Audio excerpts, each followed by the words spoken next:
On WBKB, the CDC is projecting a sharp decline in COVID cases. Plus, Governor Whitmer visits northern Michigan, and it's National Teacher Appreciation Week. You're watching Thunder Bay News Network. WBKB News at 6 starts now. This is WBKB News at 6. An in-depth look at news, weather, and sports. From hard-hitting news stories to local events, we're there with coverage you can count on. You're watching WBKB News at 6. Good evening and thank you for joining us. I'm Sherry Stewart. And I'm Tyler Cruz. The CDC is reporting an average of over 4,000 deaths every week from COVID-19. CDC officials say it's possible, however, that number will drop by July. Laura Podesta has more on the story. The U.S. could soon see a dramatic drop in the number of COVID-19 cases, hospitalizations, and deaths, according to new projections from the CDC. In good news, the models projected a sharp decline in cases by July 2021, and an even faster decline if more people get vaccinated sooner. CDC Director Rochelle Walensky did offer a warning if unvaccinated people don't wear masks or socially distance. Variants are a wild card that could reverse this progress we have made. The Biden administration hopes 70% of the country will be at least partially vaccinated by July 4th. Health experts say the margins could be razor thin. 5 or 6% could be the difference between, really having protection as a society versus still having a lot of active cases out there. As the country reopens, the more people get vaccinated, the more they feel safe to come in. Some are working to overcome their nerves after a year inside. Ask yourself what you used to love doing. Did you love going to the museum? Did you love a specific store at the mall? It'll also give you something to look forward to, even if there is a little bit of anxiety and stress. For Margalie Blackman, it's a visit to the park with her family. I was actually just telling my son today, I'm like, we're going to be out a lot more this summer than we were last summer, so get used to it.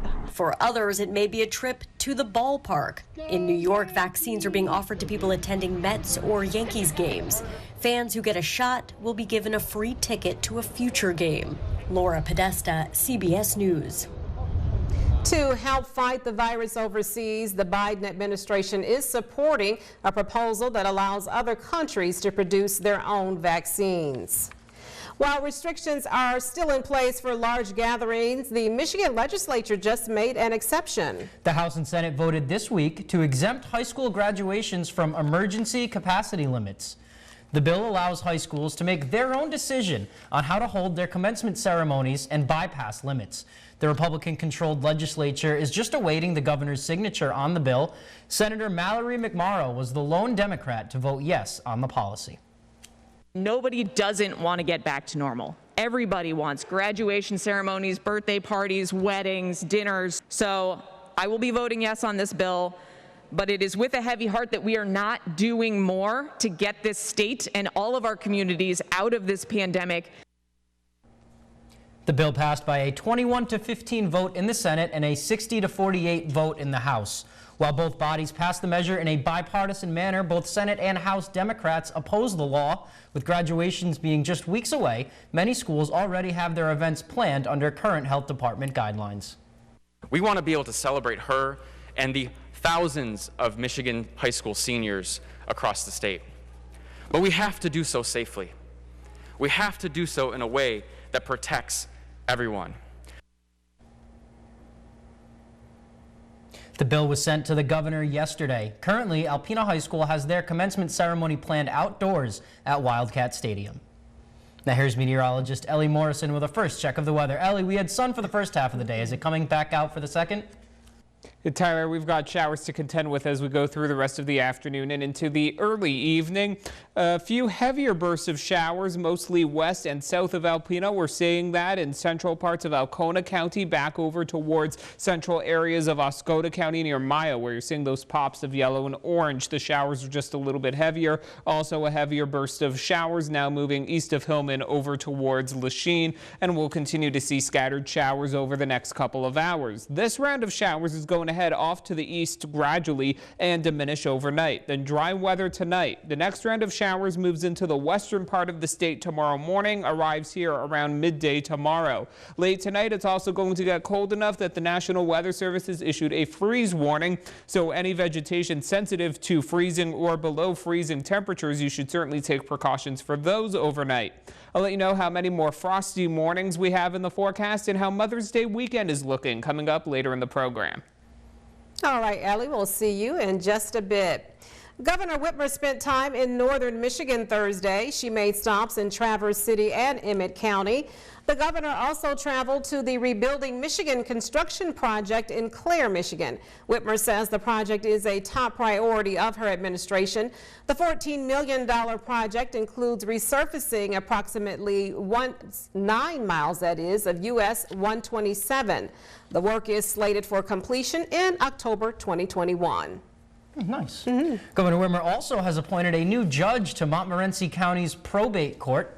Judge Laura Green of Atlanta will take the seat. Green currently serves as the public administrator for Alpena County. Green ran for state representative for District 106 back in 2018. The governor's appointment was made to fill a partial term, which ends January 2023. One group of students didn't let the pandemic stop them from reaching their goals. Alpena High School recently honored students in the Career and Technical Education program at their annual Excellence Banquet. Superintendent David Rabideau handed out awards along with Principal Tom Berriman and Human Resource Director Matt Poley. More than 650 students participate in CTE programs each year, and we send a congratulations to all students. Well, that's awesome. Nice. Teachers in the area and across the country are being recognized this week for their hard work. It's Teachers Appreciation Week. It's vital more than ever to honor them as educators have been working in a stressful pandemic. Alpena Public Schools Superintendent David Rabideau says the pandemic has shown him just how resourceful his teachers are. I can't say enough about our teachers. They've been remarkable this year. And coming in to the Alpena area, to the Alpena Public School District, I mean, I heard that message immediately, how dedicated our teachers were. And then I saw it for myself. Schools in the area are celebrating with themes and special activities all week long. Even national food chains and organizations are offering teachers incentives to show their appreciation. That's very nice. Yeah. Well-deserved recognition. Yeah, my dad's a teacher, so happy National Teacher Appreciation Week. For sure. Yesterday, we told you about a unique gift option for Mother's Day. We showed you roses that last an entire year. Today, WBKB's Stephanie Minichi brings us another unique item. Here's more. If you're unable to see Mom this year or running behind on your gift, sending a video may be the heart warmer she needs. Tribute.co's Ali Frankel explains how it works.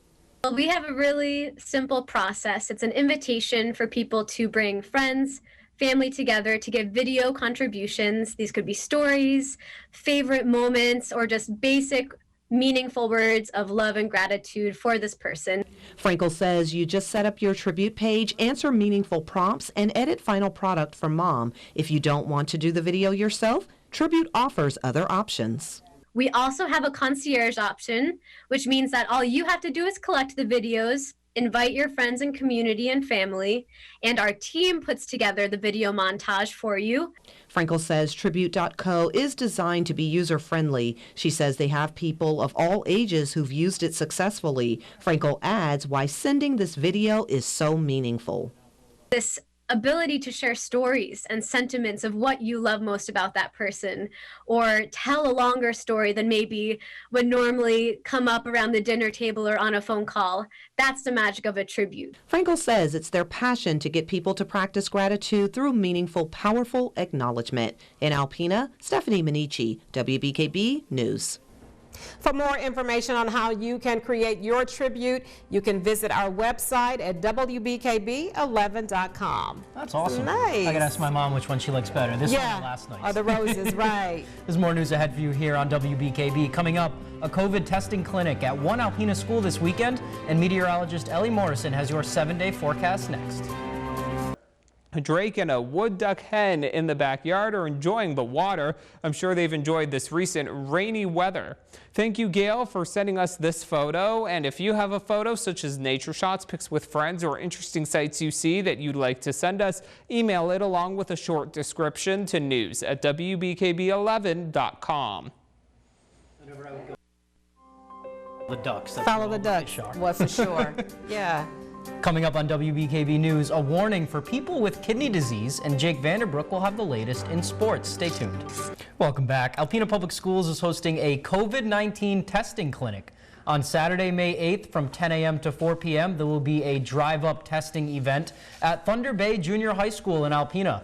The event is open to all ages and pre-registration is strongly preferred. The test offers quick results. You can go to WBKB11.com for more information and how to pre-register for the test. In other health news, a warning for people with kidney disease and a new method to detect when a woman will go into labor. Elise Preston has some of the day's top health stories.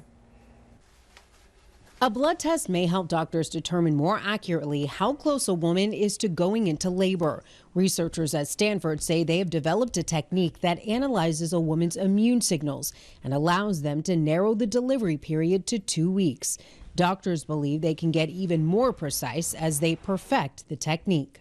A study in the British Medical Journal is linking ICU admissions to future self-harm. While the overall risk is low, researchers say younger patients with a history of psychiatric illness are most at risk, as are those who receive invasive life support.